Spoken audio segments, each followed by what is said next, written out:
আমারি মনের মাঝে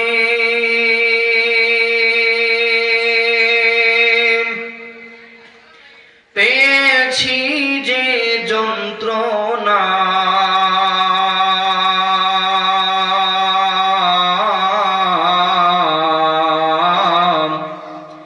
জানে মুহাম্মদ শাহে মদিনা বলগল উলা বিকমালিহি কশফত দুজা বিজমালিহি হসনত জমিয়া খিসালিহি সাল্লু আলাইহি ওয়া আলিহি। পৃথিবীটা কিছু নয়, মিছে মায়া বন্ধ,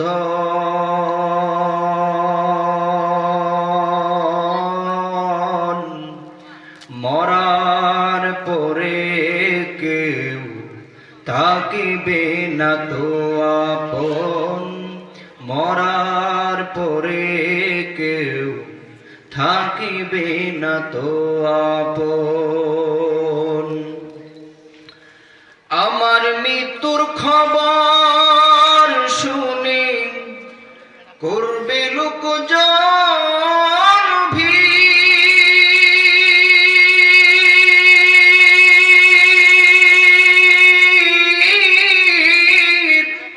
আপন মানুষকে কেঁদে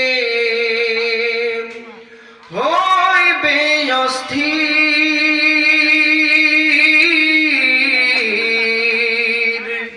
হইবে অস্থির। কেউ বা দিবে গোসল আমায়, কেউ বা কবর খনন,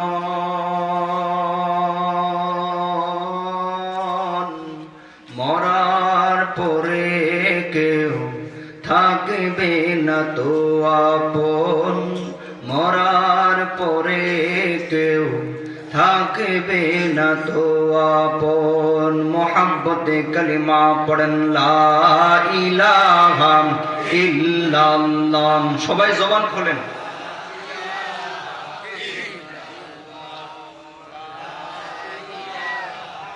লা ইলাহা ইল্লাল্লাহ। ভাইজান বহু দূরে মাদিনা, আমরা কেমনে যাব জানি না। হায় হায় বহু দূরে মাদিনা, আমরা কেমনে যাব জানি না। দয়া করুন দয়ার আল্লাহ, দয়া করুন দয়ার আল্লাহ, পুরাও মনের বাসনা। লা ইলাহা ইল্লাল্লাহ। সবাই আওয়াজ দেন। লা ইলাহা ইল্লাল্লাহ। আমার মনের কথা কার কাছে বলতাম রে, যদি দেখা তার পাইতাম রে।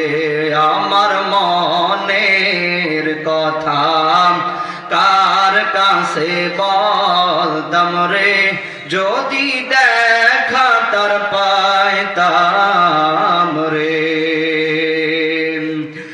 মুসা নবী কইল রে কথা,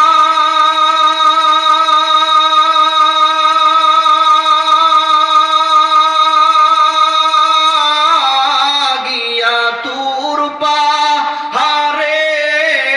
মুসা নবী কইল রে কথা, গিয়া তুর পাহাড়ে। আমার মাওলার নূরে পাহাড় জ্বলিল, আল্লাহ নবী মুসা জ্বলল না রে। আমার মনের কথা কার কাছে বলতাম রে, যদি দেখা তার পাইতাম রে। লাগতেছে? পছন্দ হয়েছে তো বক্তা? চলবে আলোচনা? আলহামদুলিল্লাহ, সমস্ত প্রশংসা সেই মহান রব্বুল আলামিনের দরবারে যে আল্লাহ সুবহানাহু তাআলা আপনাদেরকে আমাকে অত্যন্ত দয়া করে মায়া করে ভালোবেসে উলামা ইকরামদের মজলিসে আল্লাহ জাল্লা শানুহু আসার বসার তৌফিক দান করেছেন। এজন্য সকলেই দিল থেকে শুকরিয়া আদায় করি, বলেন আলহামদুলিল্লাহ। সম্মানিত হাজিরিন, এই মাহফিলটা কিসের মাহফিল? আওয়াজ দেন। মনে করবেন যে আজকে আপনারাও বক্তা আমিও বক্তা, এই জন্য আমার সাথে কথা বলতে হবে। যদি কথা না বলেন আমি ওয়াজ করে মজা পাবো না, আপনারা ওয়াজ শুনে মজা পাবেন, ঠিক আছে না? যতক্ষণ আলোচনা হবে খুব মনোযোগ সহকারে শুনতে হবে। এই মাহফিলটা কিসের মাহফিল? জোরে আওয়াজ দেন। কোরআনের মাহফিল। এই মাহফিলটা করতে যে যারা আয়োজক কমিটি আছে ওদের কি পরিমাণে যে কষ্ট হয়েছে তাদেরকে জিজ্ঞেস করেন, ঠিক না? প্যান্ডেল করছে, তারপরে মাইকিং করছে, পোস্টার করছে, চিঠি দিয়ে দাওয়াত দিছে, এরপরে মানুষ নাই। যদি এই মাঠে যাত্রার ব্যবস্থা করা হয়তো জায়গা হয়তো? কথা বলেন, জায়গা হয়তো নি? মাইকিং করান লাগতো না, পোস্টারও করান লাগতো না, হেমবিলও করান লাগতো না, চিঠি দিয়ে দাওয়াতও দেওয়ান লাগতো না। আজকে কি বার? কি বার আজকে? জুড়ে কোন? বৃহস্পতিবার। আপনাদের এলাকার নাম কি? জোরে আওয়াজ দিয়ে কোন? পাখিমারা। শুধুমাত্র আগামীকালকে এলাকায় ঘুরে ঘুরে একটা এলান করা হয়তো, আসিতেছে আগামীকাল বৃহস্পতিবার পাখিমারা যুব সমাজের উদ্যোগে এক বিরাট ঝুমুর ঝুমুর নাচ আর গানের আয়োজন করা হয়েছে। উক্ত ঝুমুর ঝুমুর নাচ আর গানে আপনার মনকে করে দিবে হুতাল আর পাতাল। আওয়াজ দেয় না? জায়গা হইতো নি? এ বুইরা চাচা বিড়ি খাইতে খাইতে তার জীবন শেষ, আছে না? ওয়াজের লেগেটে আছেন, তার মুখ বিজ্ঞে যায়।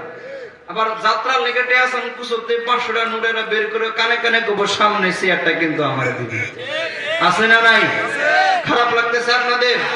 একটা প্রতিযোগিতা হয়ে যাক, কি বলেন আপনার? আলোচনা শুরু করার আগে যারা যারা বিয়ে করছেন হাত উঠান তো।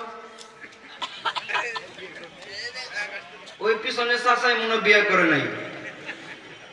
এক মাহফিলে যা বলছি যে যারা যারা বিয়ে করছেন হাত উঠান, তো এক মুরব্বী হাত উঠাই নাই। প্রাণ জিজ্ঞেস করলাম যে চাচা আপনি কি বিয়ে করেন নাই? পিছন থেকে আর নাতি কইতেছে, হুজুর দাদি তো মারা গেছে, দাদা আমি সিঙ্গেল। ঠিক আছে নি? ওই চাচাই মনে সিঙ্গেল আছে, আল্লাহ ডাবল করে দেখ। জুড়ে কোন আমি? হাত উঠান যারা যারা সিঙ্গেল, যারা যারা বিবাহিত হাত উঠান। আমি আওয়াজ দিব, আপনার তাকবীর দিব, আপনার আওয়াজ দিবেন ইনশাআল্লাহ। নারায়ে তাকবীর, আল্লাহু আকবার। আপনারা হাত নামান। যারা যারা সিঙ্গেল আছে তারা হাত উঠাও। সিঙ্গেলদের সংখ্যা খুব কম। অনেক যুবক আছে যে এখনো হাত উঠায় না, মনে মনে কইতেছে আমি তো প্রেম করি 3টা লোকে, আছে না? এ দুদিন পরে প্রেমের ছেঁকা খায়া রাস্তায় রাস্তায় ঘুরে আর গান গাই, প্রীতি ভীষণ জ্বালা রে সহে নাই পরাণে। ঠিক না? তোর জীবনের জ্বালা তো মাত্র শুরু, শেষ তোমার জীবন শেষ। এজন্য যারা সিঙ্গেল আছে হাত উঠাও, 2 হাত উঠাও। নারায়ে তাকবীর, আল্লাহু আকবার। কাদের আওয়াজ বেশি হইছে? এখন সবাই একসাথে, সিঙ্গেল বিবাহিত সবাই একসাথে। নারায়ে তাকবীর, আল্লাহু আকবার। আল কোরআনের আলো, আল হাদিসের আলো, নারায়ে তাকবীর। এই আওয়াজটা রাখবেন সব সময় ইনশাআল্লাহ। সময় যেহেতু কম, এই জন্য ভূমিকা বাড়াচ্ছি না, সরাসরি আলোচনায় চলে যাচ্ছি। আমি আপনাদের সম্মুখে কোরআনুল কারীমের অসংখ্য অগণিত আয়াত থেকে ছোট্ট একটা আয়াত তেলাওয়াত করেছি। এই আয়াতের মধ্যে আল্লাহ তাআলা 2টা বিষয়ের আদেশ করেছেন। এই 2টা বিষয় নিয়ে আজকে আলোচনা করব ইনশাআল্লাহ। 1 নাম্বার, আল্লাহ তাআলা বলেন, ইয়া আইয়ুহাল্লাযীনা আমানু তাকুল্লাহ।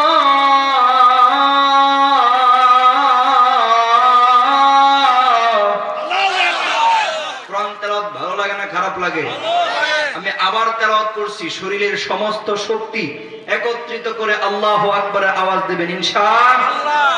ইয়া আইয়ুহাল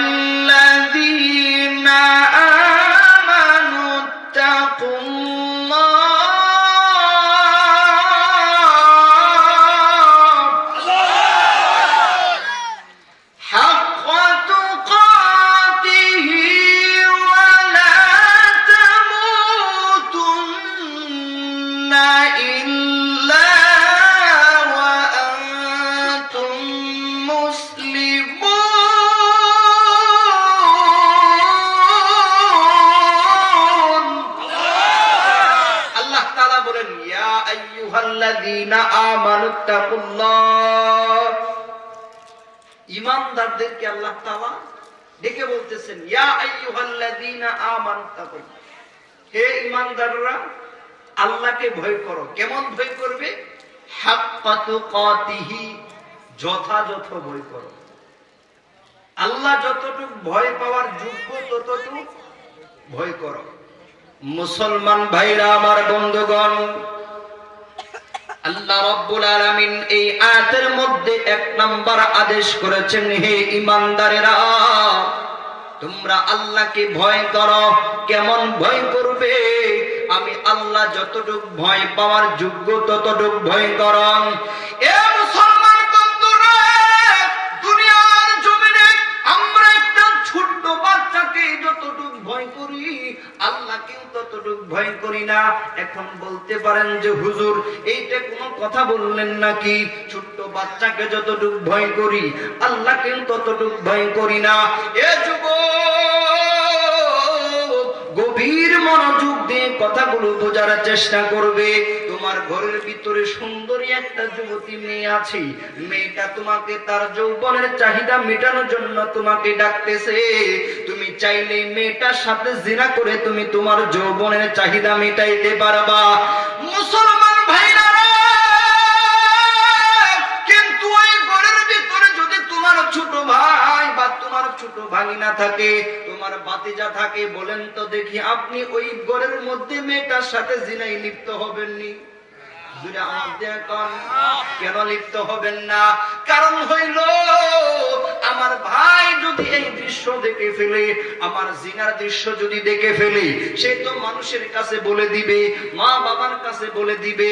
আমি আর এলাকার মানুষের সামনে মুখ দেখাইতে পারবো না, লজ্জায় আমি আমার চেহারা দেখাইতে পারবো না। এই জন্য ওই ছোট্ট বাচ্চার ভয়ে আমি গুনাহ থেকে বেঁচে রইলাম। কিন্তু যে আল্লাহ তাআলা আমাকে সৃষ্টি করেছেন, আল্লাহ তাআলা সব কিছু দেখতেছেন। আল্লাহ তাআলা কেমন দেখেন? অন্ধকার রাতে কালো পিপিলিকা তার পায়ের হাঁটার ধরনটা কেমন, এটাও আমার আল্লাহ তাআলা দেখে। মুসলমান ভাইরা আমার, এই জন্য পৃথিবীর কোন মানুষ যদি গুনাহ থেকে বাঁচতে চায়, তার দিলের ভিতরে যদি আল্লাহর ভয় থাকে, আল্লাহর ভয় যদি না থাকে, পৃথিবীর কোন শক্তি তাকে গুনাহ থেকে বাঁচাইতে পারবে না। ঠিক কিনা বলেন? ওই যে হাজী সাহেব 3 বার হজ করে আসছে, কিন্তু তার দিলের ভিতরে আল্লাহর ভয় নাই। হজ করে আসছে, নামের শুরুতে আলহাজ লাগাই, এইবার সারা জীবন সুদ খাইছে, সারা জীবন মানুষের হক নষ্ট করছে, মানুষের গীবত করছে। এইবার হাজী সুদ খায়া টাকা পয়সা হইয়া মক্কা মদিনায় যায় হজ করে আসছে। হজ করে আইসা দাড়ির ভিতরে মেহেন্দি লাগাইয়া পাঁচকুল্লি টুপি মাথায় দিয়ে এইবার হাজী মসজিদে যায়।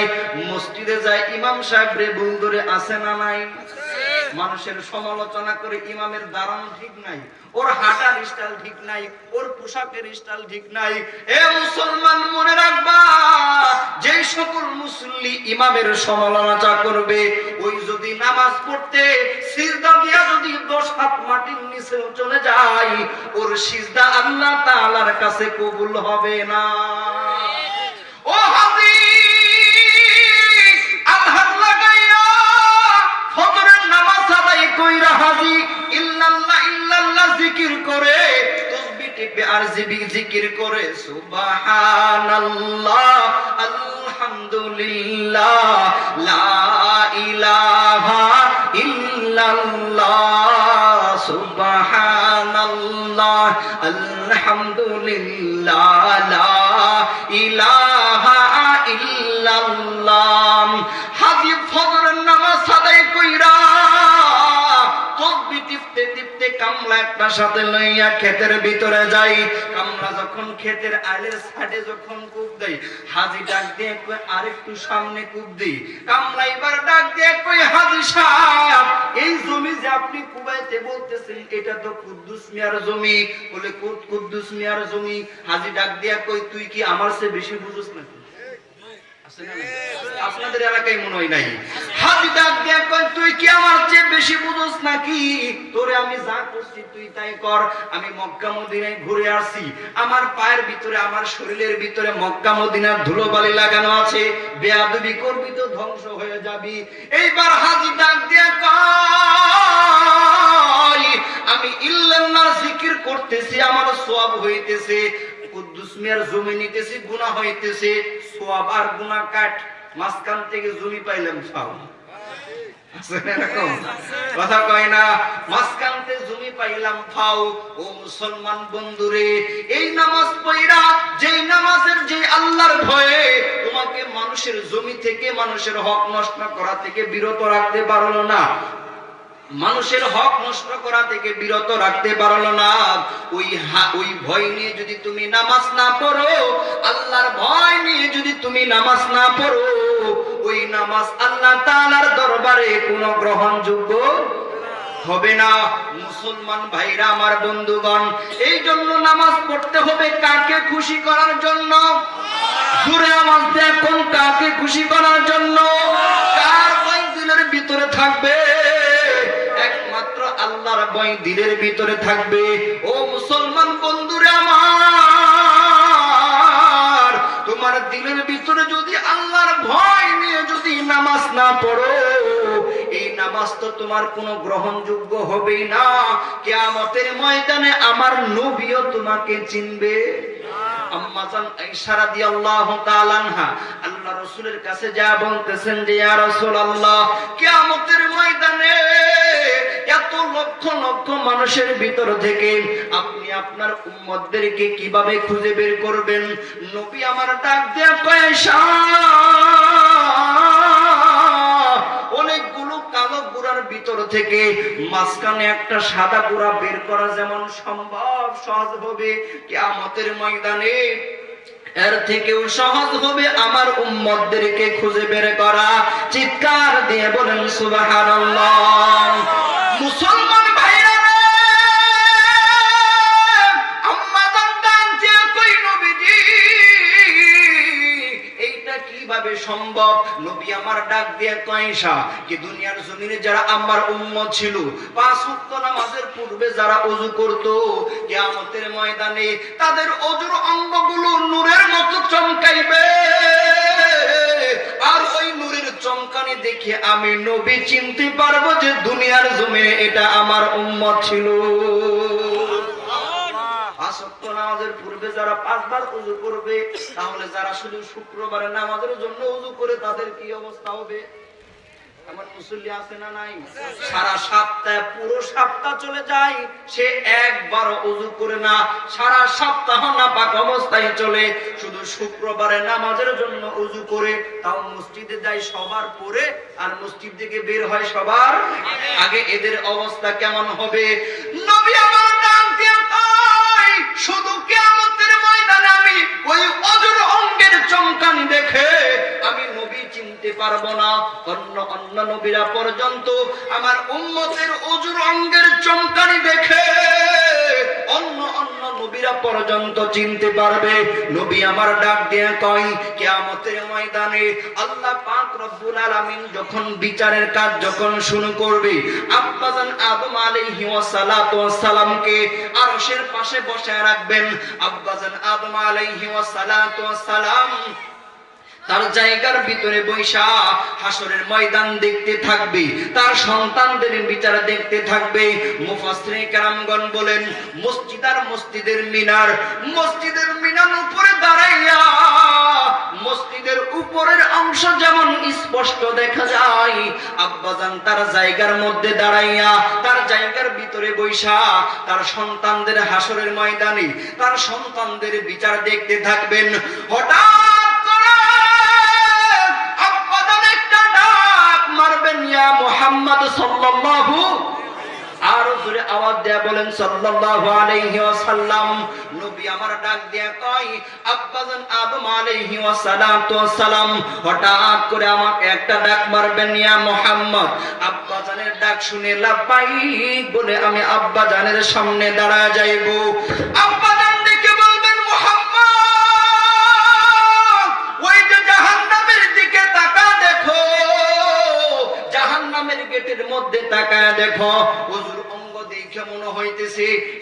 মনে হয় তোমার উম্মত হাতের মধ্যে শিকল লাগাইয়া পায়ের মধ্যে শিকল লাগাইয়া জাহান্নামের ফেরেশতা তোমার উম্মতকে টাইনা টাইনা জাহান্নামের দিকে নিয়ে যায়। আমার নবীজি এমন দৃশ্য দেখার পরে বাচ্চাওয়ালা মুরগির মধ্যে একটা দৌড় মারবে, আকাশ দিয়ে চিল উড়ে গেলি তা করে গেলে বাচ্চাওয়ালা মুরগি যেমন তার সন্তানদের বাঁচার জন্য যেমন পেরেশান হয়ে যায়, সন্তানদেরকে বাঁচানোর জন্য যেমন পাগল পারা হয়ে যায়, আমার নবীজি বাচ্চাওয়ালা মুরগির মতো একটা দৌড় মারবে আর ফেরেশতাদেরকে পিছনে পিছনে দৌড়াইতে থাকবে আর ডেকে বলবেন, ফেরেশতারা রে তোমরা একটু দাঁড়াও, আমার উম্মতকে কেন তোমরা জাহান্নামে নিয়ে যাও? আমার উম্মতকে কি হয়েছে? আমার উম্মতকে কেন তোমরা জাহান্নামের দিকে নিয়ে যাও? ফেরেশতারা ডেকে বলবেন, ইয়া রাসূলুল্লাহ, আল্লাহ পাক রব্বুল আলামিন আদেশ করেছেন আপনার উম্মতদেরকে জাহান্নামে নেওয়ার জন্য। একটু দাঁড়াও। নবীর কথা শোনার পরে যখন ফেরেশতা দাঁড়াইবে না, নবী আমার আরশের দিকে তাকাইয়া আল্লাহকে ডাক দিয়া কই, মালিক তুমি না আমাকে বলেছো কিয়ামতের ময়দানে তুমি আমাকে নিরাশ করবা না। আল্লাহ গো ওই যে তাকায়া দেখো ফেরেশতারা আমার উম্মতকে টাইনা টাইনা জাহান্নামের দিকে নিয়ে যায়, শেষরায়া শেষরায়া জাহান্নামের দিকে নিয়ে যায়। নবীর কথা শোনার পরে আল্লাহ পাক রব্বুল আলামিন ফেরেশতাদেরকে রেখে বলবেন, এ ফেরেশতারা রে তোমরা একটু দাঁড়াও, আমার নবী তোমাদেরকে কি বলে তোমরা শোনো। আল্লাহ পাকের আদেশ পাইয়া নবীজি যখন ফেরেশতাদেরকে দাঁড় করাবেন, আমার নবীজি ফেরেশতাদের কাছে যাইয়া জিজ্ঞেস করবেন, এরে ফেরেশতারা রে আমার উম্মতকে কেন তোমরা জাহান্নামে নিয়ে যাও? ফেরেশতারা ডেকে বলবেন, নবী গো আপনার উম্মতের গুনাহ পাল্লার ওজন ভারী হয়ে গেছে, ও নবীজি এই জন্য আপনার উম্মতদেরকে জাহান্নামে নিয়ে যাই। আমার নবী বলবেন, ফেরেশতারা রে আমি নবীর সামনে আমার উম্মতের আমলনামাটা কি আরেকবার মাপ দেওয়া যায় না? চিৎকার দিয়ে বলেন আল্লাহু আকবার, আর জোরে আওয়াজ দিয়ে বলেন আল্লাহু আকবার। খারাপ লাগতেছে? জোরে আওয়াজ দিয়ে বলেন আল্লাহু আকবার। আমার পাগল মন ওই মদিনার প্রেমে পড়েছে, আমার পাগল মন ওই মদিনার প্রেমে পড়েছে। খারাপ লাগতেছে? শেষ করে দিই নাকি?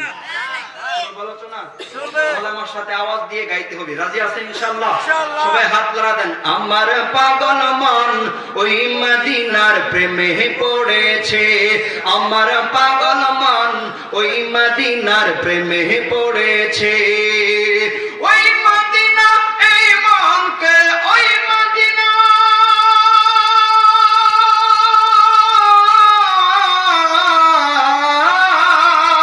আল্লাহু আকবার।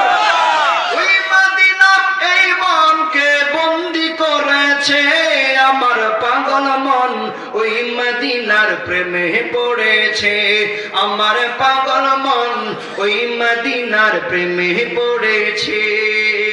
মদিনা আমার জান আমার প্রাণের প্রাণ, মদিনা দেখার তরে মন করে যে চান। মদিনা আমার জান আমার প্রাণের প্রাণ, মদিনা দেখার তরে মন করে যে চান। কবুল করে নাও না প্রভু, কবুল করে নাও না প্রভু ওই দূর মদিনাতে পাগল মন। গান না একটু সবাই? আমার পাগল মন ওই মদিনার প্রেমে পড়েছে, আমার পাগল মন ওই মদিনার প্রেমে পড়েছে। চিৎকার দিয়ে বলেন আল্লাহু আকবার, আর জোরে আওয়াজ দিয়ে বলেন আল্লাহু আকবার। হে মুসলমান ভাইরা রে, নবী আমার ফেরেশতাদেরকে যখন দাঁড় করাবে, ফেরেশতারা ডেকে বলবেন, ইয়া রাসূলুল্লাহ আপনার উম্মতের গুনার পাল্লার ওজন ভারী হয়ে গেছে, এই জন্য আপনার উম্মতদেরকে জাহান্নামে নিয়ে যায়। আমার নবীজি ফেরেশতাদেরকে ডেকে বলবেন ফেরেশতারা রে, আমি নবীর সামনে আমার উম্মতের আমলনামাটাকে আরেকবার মাপ দেওয়া যায় না, আমি নবী দেখব আমার উম্মতের আমলনামার কি অবস্থা। নবীর কথা শোনার পরে ফেরেশতারা যখন উম্মতের আমলনামা যখন মিজানের পাল্লায় যখন আবার দান করাইবে, নবী আমার ডেকে বলেন আমি তাকা তাকা দেখব আমার উম্মতের গুনার পাল্লার ওজন যখন ভারী হয়ে যায়, আমার নবীজি বলেন আমি আমার কাছ থেকে একটা কাগজের টুকরা যার ভিতরে লেখা থাকবে সাল্লাল্লাহু আলাইহি ওয়াসাল্লাম, কোন বর্ণনায় এসেছেন লা ইলাহা ইল্লাল্লাহু মুহাম্মাদুর রাসূলুল্লাহ সাল্লাল্লাহু আলাইহি ওয়াসাল্লাম, এই কালিমাটা লেখা থাকবে। আমার নবী বলেন আমি যখন এই কাগজের টুকরাটা যখন নেকির পাল্লায় দিয়ে দিব, সঙ্গে সঙ্গে নেকির পাল্লার ওজন ভারী হয়ে যাবে। চিৎকার দিয়ে বলেন সুবহানাল্লাহ। মুসলমান ভাইরা রে আমার নবী বলেন তখন জাহান্নামের ফেরেশতারা চলে যাবে, জান্নাত থেকে ফেরেশতারা আইসা আমার উম্মতকে জান্নাতে নেওয়ার জন্য যখন টানাটানি শুরু করে দিবেন, আমার উম্মত তখন ফেরেশতাদেরকে ডেকে বলবে এ ফেরেশতারা রে, তোমরা একটু দাঁড়াও, যেই মানুষটার কারণে জাহান্নাম থেকে বাইচা জান্নাতের রাস্তা খুঁজে পাইলাম, কিয়ামতের ময়দানে আমি একটা নেকির জন্য কত দৌড়াইছি, দৌড়াই গেছি মার কাছে, আমার মা আমাকে অস্বীকার করেছে, আমার বাবা আমাকে অস্বীকার করেছে, আমার মেয়ে আমাকে অস্বীকার করেছে, আমার স্ত্রী আমাকে অস্বীকার করেছে, সবাই আমার দূর দূর করে তাড়া দিছে। যেই মানুষটার কারণে জাহান্নাম থেকে বাইচা জান্নাতের রাস্তা খুঁজে পাইলাম, এ ফেরেশতারা রে, ওই মানুষটার সাথে কি আমাকে কথা বলতে দিবা না? আমার উম্মত যখন আইসা আমাকে জিজ্ঞেস করবেন আপনি কি, আমার নবী বলেন আরে তুই কি আমাকে চিনোস না? আমি হলাম তোর নবী মুহাম্মদ সাল্লাল্লাহু আলাইহি ওয়াসাল্লাম। মুসলমান ভাইরা রে, এই হাদিস থেকে আমি আপনাদেরকে এটাই বুঝাইতে চাচ্ছি, কিয়ামতের ময়দানে যদি আমার ওযুর অঙ্গগুলো যদি না চমকায়, আমার নবী কিন্তু আমাদেরকে চিনবে না, আর নবী যদি না চিনে গো জান্নাতে যাওয়াও সম্ভব হবে না। হাজী সাহেব বলে নামাজ না পড়লে কি হবে? ঈমান ঠিক আছে তো, বাইরে আসা আবার আড্ডি ফাড়া লাগবে ফেরেশতারা, ঠিক না? এ মুসলমান, এই জন্য নামাজ পড়তে হবে কাকে খুশি করার জন্য? জোরে আওয়াজ দেয়া বলেন কাকে খুশি করার জন্য? দুনিয়ার কোন মানুষদেরকে দেখানোর জন্য নামাজ আল্লাহ তাআলার কাছে কোনো গ্রহণযোগ্য হবে না। আল্লাহর ভয় না নিয়ে যদি নামাজ না পড়ো গো, ওই নামাজ আল্লাহ তাআলার কাছে কিয়ামতের ময়দানে কোনো গ্রহণযোগ্য হবে না। এই জন্যই তো আল্লাহ তাআলা বলেন ইয়া আইয়ুহাল্লাযীনা আমানুত্তাকুল্লাহা হাক্কা তুকাতিহি, যথাযথ ভয় করো। এ বান্দা, তোমার দিলের ভিতরে যদি আল্লাহর ভয় থাকে তাহলেই সম্ভব সমস্ত গুনাহ থেকে নিজেকে বিরত রাখা। পরের অংশে আল্লাহ তাআলা বলেন ওয়ালা তামুতুন্না ইল্লা ওয়া আনতুম মুসলিমুন।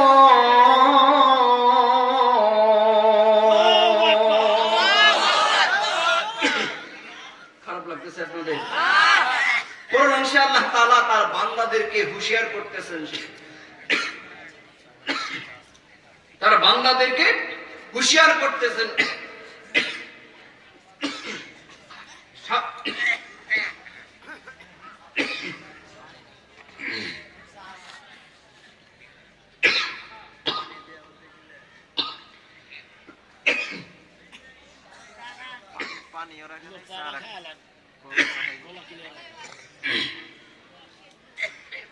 আল্লাহ তাআলা তার বান্দাদেরকে হুঁশিয়ার করতেছেন, সাবধান করতেছেন, এই বান্দা খবরদার, পরিপূর্ণ মুসলমান না হয়ে কিন্তু কবর পথের যাত্রা করবি না। কেন?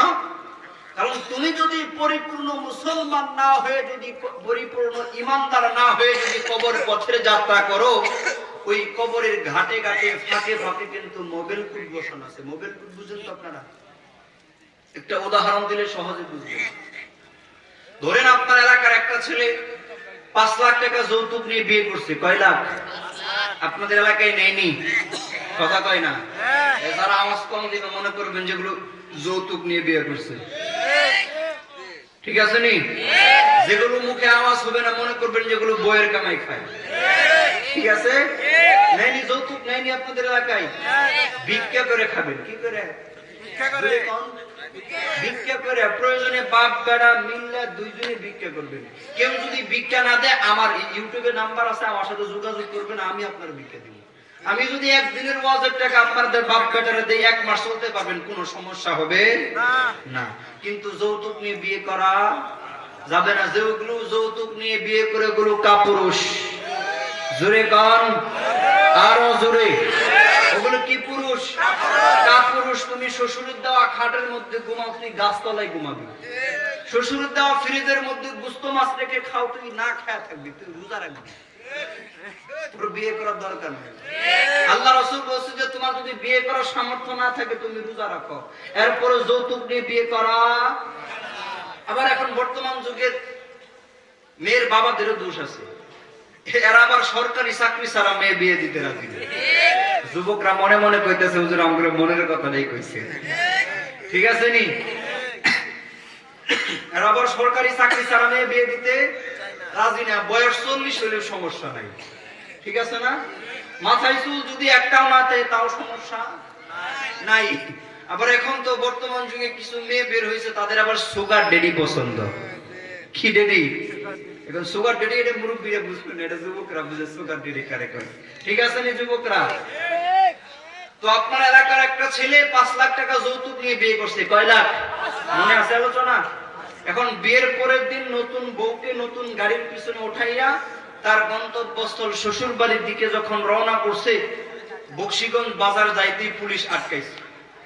তার ড্রাইভিং কাগজপাতিও নাই, গাড়ির কাগজপাতিও নাই। আচ্ছা বলেন তো দেখি, আপনার এলাকার এই ছেলেটা নতুন বউকে নতুন গাড়ির পিছনে উঠাইয়া তার গন্তব্যস্থল শ্বশুর বাড়ি পর্যন্ত যাইতে পারবে? জোরে বলেন, যাইতে পারবে না।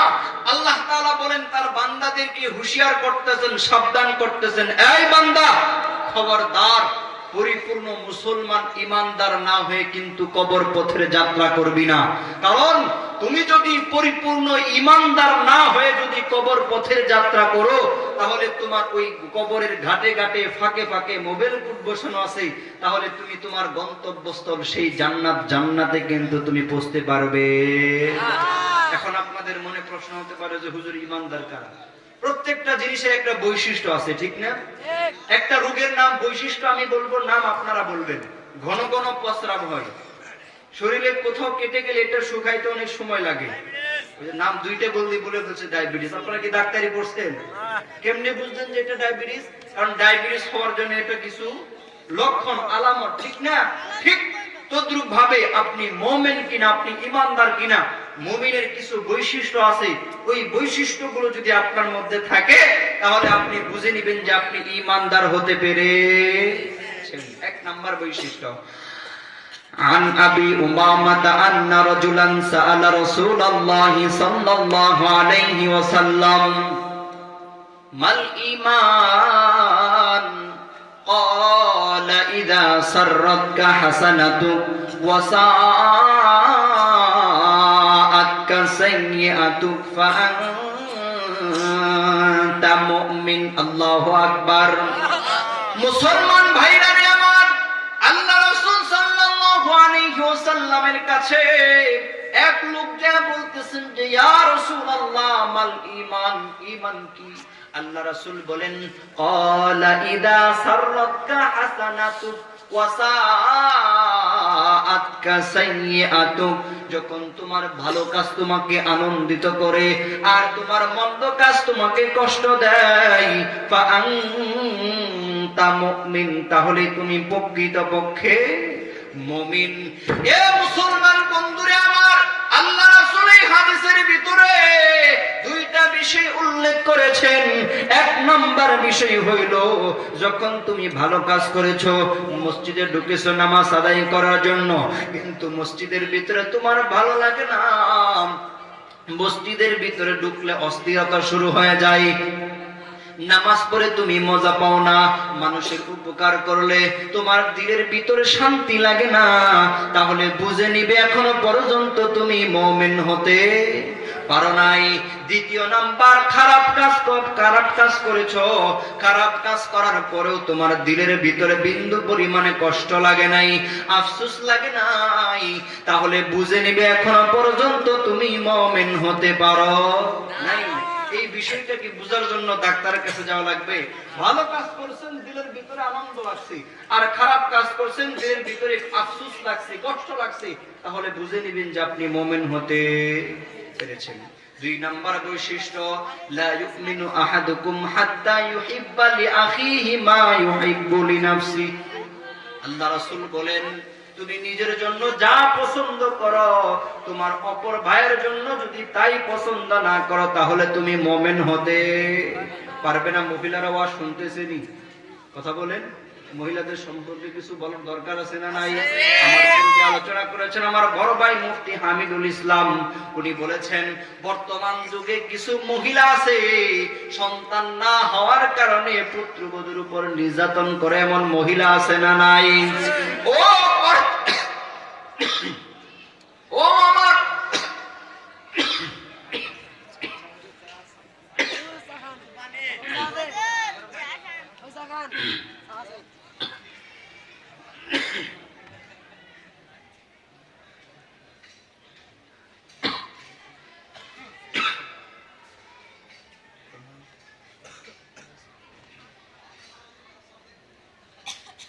আচ্ছা, যে ছাত্রীদের যে আপনার পুরস্কৃত করা হয়েছে স্বর্ণ অলংকার, তো একজন একটা হারাই গেছে, তো কেউ যদি পেয়ে থাকেন মাদ্রাসার হুজুরের কাছে জমা দিবেন ইনশাআল্লাহ।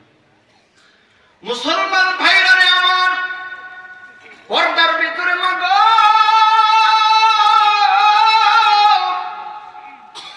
তোমার পুত্রবধূর মেয়ে হওয়ার কারণে তুমি তার উপর বিভিন্ন ভাষায় গালাগালি করতেছো, তার সন্তান না হওয়ার কারণে তাকে বিভিন্ন ভাষায় আটখোরায় তুমি গালাগালি করতেছ। এ বন্ধুরে, এইবার আপনারা বলেন তো দেখি, আপনি আপনার মেয়েটাকে বিবাহ দিয়েছেন, কিন্তু তার গর্ভে কোনো সন্তান হয় না, সন্তান দেওয়ার মালিক কে? জোরে বলেন, সন্তান দেওয়ার মালিক কে? সন্তান দেওয়ার মালিক আল্লাহ।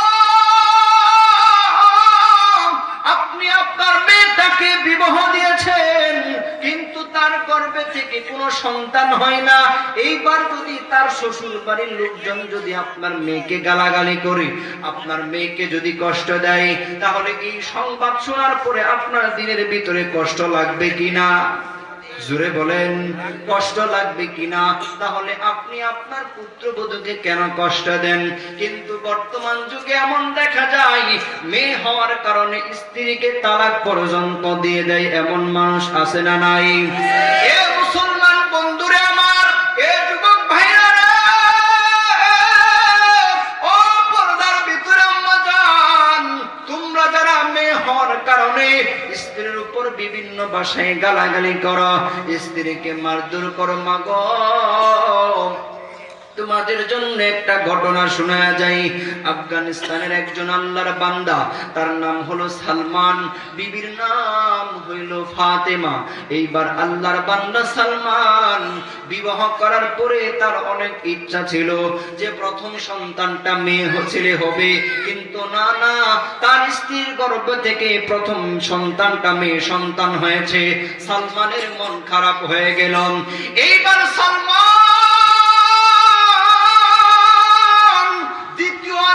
সন্তান যখন তার স্ত্রীর গর্ভে যখন গ্রহণ করলেন, কিন্তু দ্বিতীয় সন্তানটাও মেয়ে হলো। এইবার তার মন আরো খারাপ হয়ে গেল। এইভাবে করতে করতে একটা ছেলে সন্তানের আশা করে সালমানের স্ত্রীর গর্ভে থেকে 6টা মেয়ে সন্তান হয়েছে। কয়টা মেয়ে সন্তান? জোরে আওয়াজ দিয়ে বলেন, কয়টা? 6টা মেয়ে মেয়ে সন্তান হয়েছে। এইবার সালমান শুধু স্ত্রীকে মারধর করে, স্ত্রীকে বকাঝকা করে, আর ডাক দিয়া কয়, তোর গর্ভ থেকে শুধু মেয়ে সন্তানই জন্মগ্রহণ করে তোকে যে আমি কেন বিয়ে করেছিলাম, এটাই আমার সব থেকে বড় ভুল হয়েছে। মুসলমান ভাইরা রে, এইবার সালমান আরেকটা ছেলে সন্তানের আশা করে তার স্ত্রীর গর্ভে যখন 7 নাম্বার সন্তান গ্রহণ করেছি, সালমান বিবিকে মারধর করে বকাঝকা করেন। একদিন হঠাৎ করে সালমান রাত্রিবেলা ঘুমাইতেছে, সালমানের স্ত্রী ফাতেমা রাত্র 3টার সময় উঠা ঠান্ডা পানি দিয়ে ওযু কইরা তাহাজ্জুদের নামাজ আদায় করে আল্লাহকে ডাক দিয়ে কই, মালিক, সন্তান দেওয়ার মালিক তো তুমি আল্লাহ। আল্লাহ গো,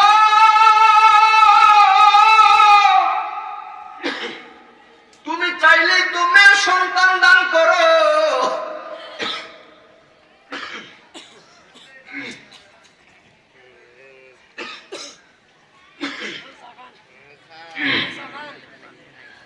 চাকলে এখন বলা বসে যায়।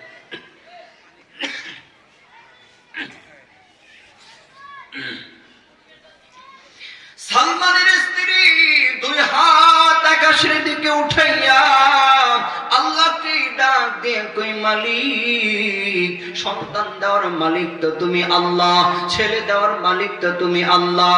আল্লাহ গো, তুমি চাইলেই তো মেয়ে সন্তান দান করো, তুমি চাইলেই তো ছেলে সন্তান দান করো। ফাতেমা কান্দে আর ডাক দিয়ে কয়, আল্লাহ,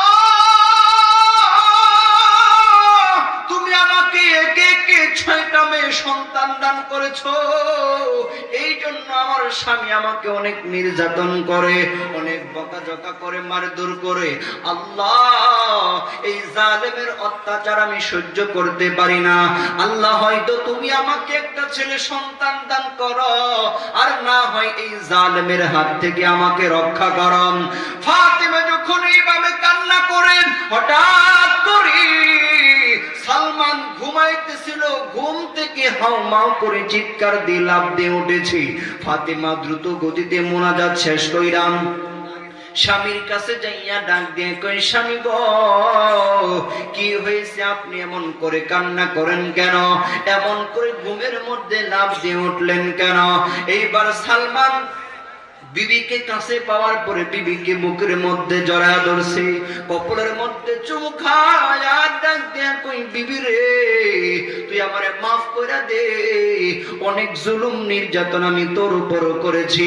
ফাতেমা ডাক দেয়া কই, স্বামী কি হয়েছে, আপনি আমাকে খুলে বলবেন তো? সালমান ডাক দেয়া কই, বিবি রে, আমি যখন ঘুমের করে ঘুমাইছি, হঠাৎ করে স্বপ্নে দেখতেছি আমার মৃত্যু হয়ে গেছে।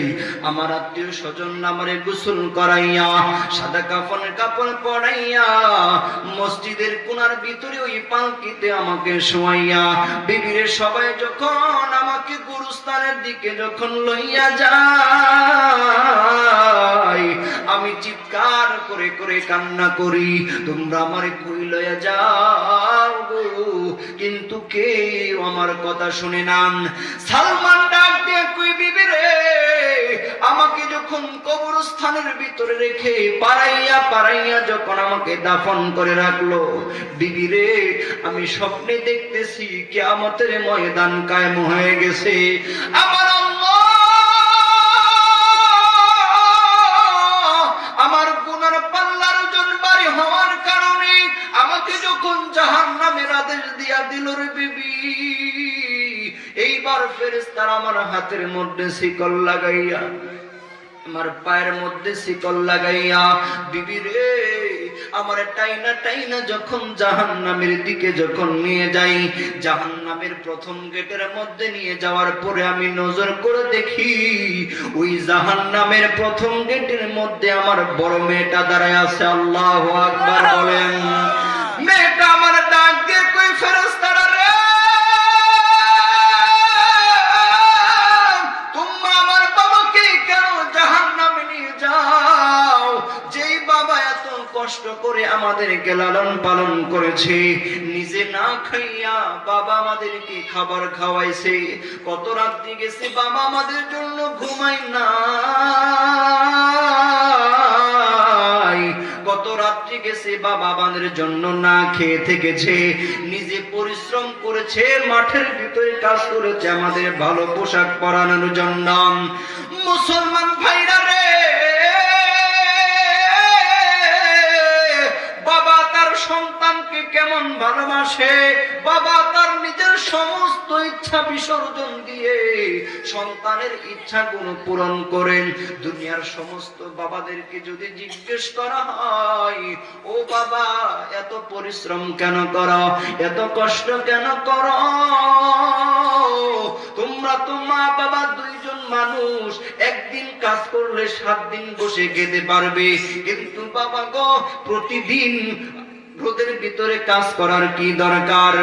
এ মুসলমান বন্ধুরা আমার, পৃথিবীর সমস্ত বাবাদেরকে যদি জিজ্ঞেস করা হয়, বাবা রাত থেকে রাত্র 12টা-1টা পর্যন্ত অটো চালানোর কি দরকার? দুনিয়ার সমস্ত বাবা এক বাক্যে উত্তর দিবে, এত কষ্ট আমি আমার জন্য করি না, এত কষ্ট করতেছি আমার কলিজার টুকরা সন্তানের জন্য। আমি এত পরিশ্রম করি কেন জানি? যেন আমার সন্তান ভালোভাবে চলতে পারে, আমার সন্তান যেন ভালোভাবে খাইতে পারে।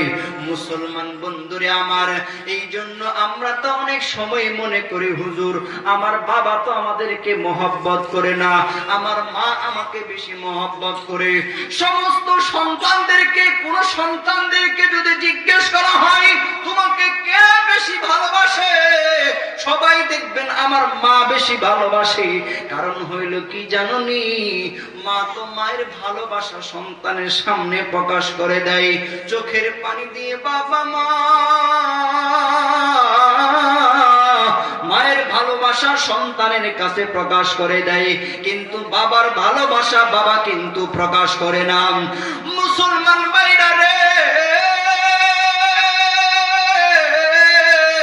দেখবেন সন্তান যদি দূরে কোথাও চলে যায়, সন্তান যদি দূর প্রবাসে চলে যায়, সবাই তো হাউমাউ করে কান্না করে, কিন্তু বাবার দিকে মা তো সন্তানের বিরহ সহ্য না করতে পেরে মা হাউমাউ করে চিৎকার করে কান্না করে, ভাই বোনেরা কান্না করে, বাবার দিকে তাকায় দেখবেন বাবা কিন্তু কান্না করে না, কিছুক্ষণ পর পর লম্বা একটা নিঃশ্বাস ছাড়ে। মানুষের দিলের ভিতরে যখন বেশি কষ্ট থাকে, দেখবেন যে কিছুক্ষণ পর পর লম্বা একটা শ্বাস ছাড়ে। এই শ্বাসের মাধ্যমে ভিতরের কষ্টটা একটু হালকা হয়ে যায়। মুসলমান ভাইরা রে আমার, ও পর্দার ভিতরে মা বাবা সন্তানের কষ্ট সহ্য না করতে পেরে কিছুক্ষণ পর পর লম্বা একটা নিঃশ্বাস ছাড়ে। এই তো আপনাদের বক্সিগঞ্জের একটা ঘটনা। গত বছর একটা মাহফিলে একটা ছেলে আমাকে বলেছিল, হুজুর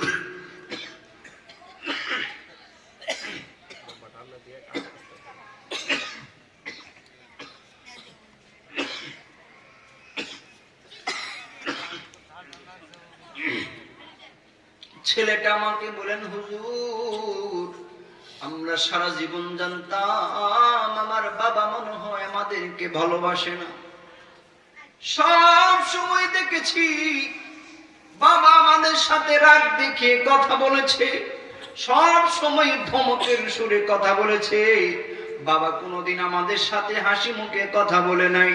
ছেলেটা ডেকে বলেন, হুজুর কিন্তু আমার ছোট ভাইটা যখন বিদেশে চলে যায়, ওই দিন আমি দেখতে পেরেছি আমার বাবা আমাদেরকে কত ভালোবাসে। মুসলমান ভাইরা রে, ছেলেটা ডেকে বলেন, হুজুর আমি আমার ছোট ভাইটাকে সাথে লইয়া বাড়ি থেকে যখন এয়ারপোর্টের দিকে যখন রওনা করেছি, আমার মা কান্দে, আমার আত্মীয় স্বজন সবাই কান্দে, কিন্তু বাবাকে কখনো কাঁদতে দেখি নাই। হুজুর গো, ছোট ভাইকে যখন এয়ারপোর্টের ভিতরে ঢুকাই দিলাম, এয়ারপোর্টের ভিতরে ঢুকাইয়া আমরা যখন হোটেলের ভিতরে খাইতে বসছি, সারা রাত্র জার্নি করে ঢাকায় গিয়েছি, পেটের ভিতরে প্রচন্ড ক্ষুধা লেগেছে। হুজুর, ছোট ভাইটাকে এয়ারপোর্টের ভিতরে ঢুকাইয়া বাবাকে সাথে লইয়া যখন হোটেলের ভিতরে খাইতে বসেছি, ভাত নেওয়ার পরে আমরা সবাই খাবার খাই, কিন্তু বাবার দিকে নজর করে দেখি বাবা খাবার খাই না, কিছুক্ষণ পর পর শুধু ভাতের ভিতরে হাত লড়াই আর লম্বা একটা নিঃশ্বাস ছাড়ি। এক পর্যায়ে আমার বাবা ডেকে বলেন, তোমরা খাইতে থাকো, আমি আসতেছি। এই কথা বলে বাবা যখন হোটেল থেকে বের হয়ে যায়, 3 ঘন্টা হয়ে গেল, বাবাকে আর খুঁজে পাই না। খুঁজতে খুঁজতে বাবাকে আর খুঁজে পাই না। হঠাৎ করে বাড়িতে মাকে বললাম, মা, বাবাকে তো খুঁজে পাই না। আমার মা ডাক দিয়ে কয়, রাজাউল, তোমার ছোট ভাইটাকে যে রাস্তা দিয়ে এয়ারপোর্টের ভিতরে ঢুকাইছো, ওই রাস্তার মধ্যে যাইয়া দেখো, ওইখানে তুমি তোমার বাবাকে খুঁজে পাইবা। ছেলেটা ডেকে বলেন, হুজুর, সত্যি আমি নজর করে দেখি, ওই জায়গার মধ্যে যাইয়া দেখি আমার বাবা এয়ারপোর্টের গ্রিল দইরা ফুফায়া ফুফায়া কান্না করে। হুজুর, অথচ আমি আমার বাবাকে কোনদিন কাঁদতে দেখি নাই। ছোট ভাইটাকে যখন এয়ারপোর্টের ভিতরে বিদায় দেওয়ার সময় ভাইয়ের প্রতি বাবার কি মহব্বত আমি বুঝতে পেরেছি। এর পর্দার ভিতরে মাগো, পর্দার ভিতরে আমার অনেক মা আছে যাদের বাবা দুনিয়া থেকে চলে গেছে, মা দুনিয়া থেকে চলে গেছে। ও মা, তোমার বাবা যখন তোমাকে বিবাহ বন্ধনে আবদ্ধ করে স্বামীর হাতে যখন তুলে দেয়, বিয়ের দিন সবাই, ছোট ভাই বোন আত্মীয় স্বজন সবাই কান্না করে। ও মা, তুমি যখন বাবার বাড়ি চলে যাবে, তোমার মা কান্না করে, তোমার ভাই বোনেরা সবাই কান্না করে, কিন্তু বাবার দিকে তাকায় দেখবা বাবা কান্না করে না। রাত্র যখন গভীর হয়ে যায়, বালিশের সাথে মাথা লাগাইয়া বাবা গুনগুনায় গুনগুনায় কান্দে। মা যদি জিজ্ঞেস করে, কি ব্যাপার, এত রাত্রি আপনি এমন করে কেন কান্না করেন, বাবা তখন চোখের পানি ফেলে কান্না করে আর ডাক দিয়ে কই, না জানি আমার কলিজার টুকরা সন্তানটা কেমন আছে, না জানি আমার মেয়েটা কেমন শ্বশুর বাড়ি থাকবে, এই কথা মনে করে আমি আমার কান্না করতেছি। আমার মেয়েটা যখন আমার বাড়িতে ছিল, একটু পর পর আমাকে আব্বু আব্বু বলে ডাকতো। এখন তা আমি চাইলে আমার মেয়ের মুখে আব্বু ডাক শুনতে পারবো না। বাবারা দেখবেন ছেলের থেকে মেয়ের প্রতি কিন্তু ভালোবাসা একটু বেশি থাকে। এ বাজান, এইখানে অনেক মা আছে, মার বাবা দুনিয়া থেকে চলে গেছে, ভাইদের সাথেও ভালো সম্পর্ক নাই। সন্তান যখন বলে, আম্মু চলো না একটু নানুর বাড়ি থেকে ঘুরে আসি, যেই মায়ের মা নাই বাবা নাই, তার কলিজার মধ্যে আগুন লাগে। এ যুবক ভাইরা রে, এইখানে তোমরা যারা আছো, কার জানি মা দুনিয়া থেকে চলে গেছে, কার জানি বাবা দুনিয়া থেকে চলে গেছি, কার জানি মা কবর থেকে চিৎকার করে করে কান্না করে আর ডাক দেয়, কই কলিজার টুকরা সন্তান, আমার রেখে যাওয়া সম্পদ তুমি দুনিয়াতে ভোগ করতেছো। কত কষ্ট করে বাড়ি বানাইছি, কত কষ্ট করে আমি জমি কিনেছি, আমার রেখে যাওয়া বাড়িতে তুমি ঘুমাও, আমার রেখে যাওয়া খাটের মধ্যে তুমি ঘুমাও, আর আমি মায়ের কবরের মধ্যে দাও দাও করে জাহান্নামের আগুন জ্বলি, আমি বাবার কবরের মধ্যে দাও দাও করে জাহান্নামের আগুন জ্বলি। মা কবর থেকে চিৎকার করে কান্না করে আর ডাক দিয়ে কয়, সন্তান রে, বৃষ্টির পানিগুলো গড়াইয়া গড়াইয়া আমি মায়ের কবরের মধ্যে পড়ি, এই সন্তান আমার খবর নিলি না। কার জানি মা কবর থেকে চিৎকার করে করে কান্না করে। এ মুসলমান বন্ধুরে, এইখানে তোমরা যারা অনেকের মা দুনিয়ার থেকে চলে গেছে, বাবা দুনিয়ার থেকে চলে গেছে, মা বাবার রেখে যাওয়া সম্পদ তুমি ভোগ করতেছো। আমি একজন মানুষ।